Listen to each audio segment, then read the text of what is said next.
बिस्मिल्लाहिर्रहमानिर्रहीम। तो लीजिए, आज मैं आपके साथ जो रेसिपी शेयर करना चाह रही हूँ वो है स्पैगेटी की नूडल्स की। तो उसके लिए मैंने इस तरह से पानी ले लिया है। सबसे पहले हम स्टार्ट करते हैं, हम स्पैगेटी को ऐसे पहले बॉईल कर लेते हैं। मैंने इस तरह से काफ़ी पानी ले लिया है।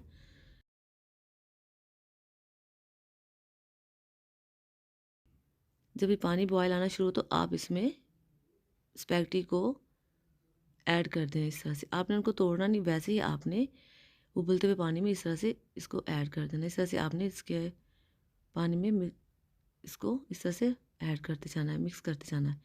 तो फिर आप इसको इस तरह से जब दबा के करेंगे इस तरह से, तो खुद ब खुद ये नीचे बैठते जाएंगे, सॉफ्ट होते जाएंगे। तो इसको आपने इतना बनाना है ये बिल्कुल गल जाए। आप जब इसको हाथों से चेक करें तो ये टूट जाए, तो इसका मतलब हो गया ये हमारे स्पैगेटी रेडी हो चुके हैं। आप इसमें थोड़ा सा ऑयल भी यूज़ कर सकती हैं, अक्सर ये साथ जुड़ जाती हैं, तो फिर आप थोड़ा सा इसमें ऑयल यूज़ कर लें। अब आप चेक कर लें, यानी कि इस तरह से आपने बार बार इसको 2-4 दफ़ा चेक कर लेना साथ साथ। तो ये देखिए, बिल्कुल ये अब हमारे स्पैगेटीज़ रेडी हो चुके हैं, हमारे नूडल्स तैयार हो चुके हैं। मैं इसे हाथ से चेक करती हूँ, बहुत ही गर्म है लेकिन फिर भी चेक करती हूँ। ये देखिए, ये रेडी हैं। तो चलिए जी, इसको हम साइड पे इसका पानी निकाल के रख देते हैं। और दूसरी साइड पे अब मैं बर्तन में इस तरह से एक मैंने कढ़ाई ली है, उसमें मैं 2 टेबल स्पून ऑयल ऐड करती हूँ। और इसमें अब मैं बाकी काम इसके स्टार्ट करते हैं। यानी कि इसमें मैंने 1 टेबल स्पून के राउंड अबाउट मैंने लहसुन को इस तरह से चॉप कर लिया। इसमें इसको अब अच्छे से मैंने गोल्डन सा कर लेना है। जितना ये गोल्डन सा होगा उतना ही अच्छा टेस्ट हमारी स्पैगेटीज़ में आएगा। ये देखिए गोल्डन हो गया है। तो अभी आपने इसको ब्लैक नहीं होना, गोल्डन के अंदर अंदर ही आपने इसमें चिकन को ऐड कर देना है। पीसेस आप इस तरह से कर लें सारे, जितना भी आपके पास मीट होगा। तो इस तरह से आपने छोटे छोटे पीसेस करके क्यूब्स की शक्ल में ऐसे ऐड कर देना, और इसको आपने फ्राई कर लेना है। यानी कि आपने इसको इतना पकाना है कि ये गोल्डन भी हो जाए और अंदर से पक भी जाए। और इस तरह से आप किसी भी एक पीस को पकड़ के उसको चेक कर सकते हैं।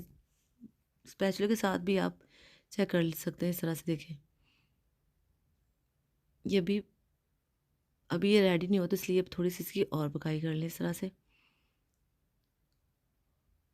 अब ये बन चुके रेडी है, तो इसमें मैं थोड़ा सा पानी ऐड करती हूँ ताकि ये और पक जाए। क्योंकि अगर पानी ऐड नहीं करेंगे तो जो चिकन के पीसेज हैं बिल्कुल ही श्रिंक हो जाएंगे और वो छोटे हो जाएंगे, और चिकन का टेस्ट भी कम हो जाए। तो इस तरह से आपने इसको पका लेना। देखिए माशाल्लाह से चिकन रेडी हो चुका है, देखिए सारा, और ऑयल भी इसका अलग से हो चुका है। तो अब इसमें हम मसाले वगैरह ऐड करते हैं। ये है 1/2 टेबल स्पून मैंने इसमें नमक ऐड किया है।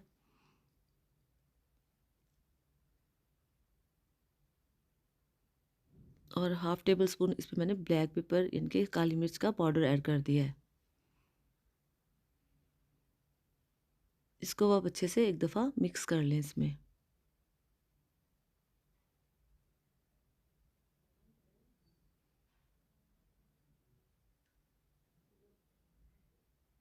देखिए माशाल्लाह से इसकी कितनी अच्छी चिकन की लुक आ गई है। तो अब आप बाकी चीज़ इसमें ऐड करते जाएँ साथ साथ। अब इसमें मैं कटी हुई गाजरों का ऐसे ऐड करने लगी। इस तरह से आप इसकी लंबाई में कटिंग कर लें। जैसे आपको पसंद है आप वैसे भी कटिंग कर सकते हैं। इस तरह से मैंने लंबाई में इसकी कटिंग कर ली है। तो ज़रा गाजर सख्त होती है, तो इसलिए मैंने पहले गाजरों को ऐड करके इसको थोड़ा सा पका लिया है। और जब थोड़ी सी ये नरम हो जाए तब आप इसमें बंद गोभी को भी कटिंग करके इस तरह से ऐड कर दें, और इसको भी आप थोड़ा सा 1 मिनट के लिए आप इसको भी इस तरह से पका लें, थोड़ा सा इसके अंदर।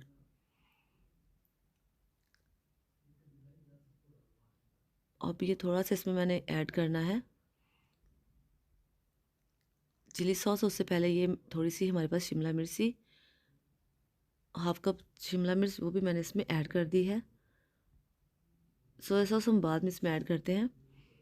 अब ये सारी सब्ज़ी हमने इसमें ऐड कर दी है, और इसको हमने अच्छे से इस तरह से जब गोल्डन कर लिया, यानी कि उस तरह से गला लिया, ये पक गई घी में।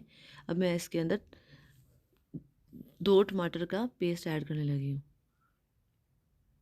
यकीन जाने केचप के साथ साथ इसका भी बहुत मज़े का टेस्ट होता है। किसी ने आपको मैं बिना केचप के भी अच्छे वाले दूसरे बना के दूँगी नूडल्स, जो आपको बहुत पसंद आएंगे जब आप बनाएंगे। और ये मैंने 4 टेबल स्पून इसमें मैंने केचप ऐड कर दिया, और मैंने 2 टेबल स्पून इसमें विनेगर ऐड किया है, और 1.5 table spoon soya sauce add कर दिया। अब आप इन सबको अच्छे से मिक्स कर लें।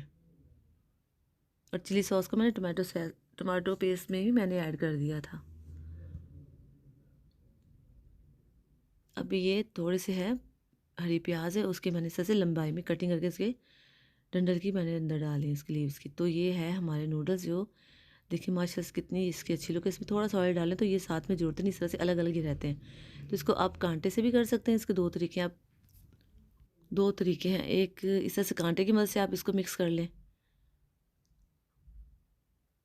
अगर ऐसे नहीं तो आप इस तरह से चम्मच के साथ इजी वे में भी कर सकते हैं। ये देखिए माशाल्लाह से सारे मिक्स कर लें आप अच्छे से आराम से। ये जूसी जूसी हमारे नूडल्स बन गए हैं माशाल्लाह से। देखें ऐसे बिल्कुल लंबे लंबे से, जैसे खाने का मज़ा आता है, जो एक इसकी अपनी लुक होती है, बहुत टेस्टी है। तो ये रेडी हो चुके हैं।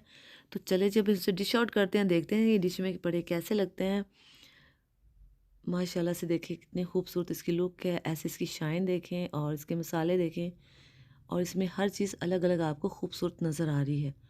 तो आप इसे इस तरह से करिएगा, इंशाल्लाह ताला आपकी भी ऐसे ही मज़े के नूडल्स बनेंगे। तो फ्रेंड्स, अगर आप मेरे चैनल पर नए हैं तो मेरे चैनल को सब्सक्राइब कीजिएगा, लाइक कीजिएगा, शेयर कीजिएगा, और आप कमेंट में ज़रूर बताइएगा कि आपको ये मेरी रेसिपी कैसी लगी। आप घर में बनाएंगे तो ज़रूर कमेंट में बताइएगा कि आपकी रेसिपी कैसी बनी, कि आपसे भी इतनी अच्छी लुक में आपके नूडल्स बन पाए हैं, और आपके इंशाल्लाह ऐसे ही बनेंगे अगर आप पूरी तरह से मेरी रेसिपी को फॉलो करेंगे। तो फ्रेंड्स, मिलते हैं नेक्स्ट वीडियो में। अपना खूब ख्याल रखिएगा और अपनी दुआ में याद रखिएगा। मिलते हैं नेक्स्ट वीडियो में, अपना खूब ख्याल रखिएगा। ओके जी, अल्लाह हाफिज़।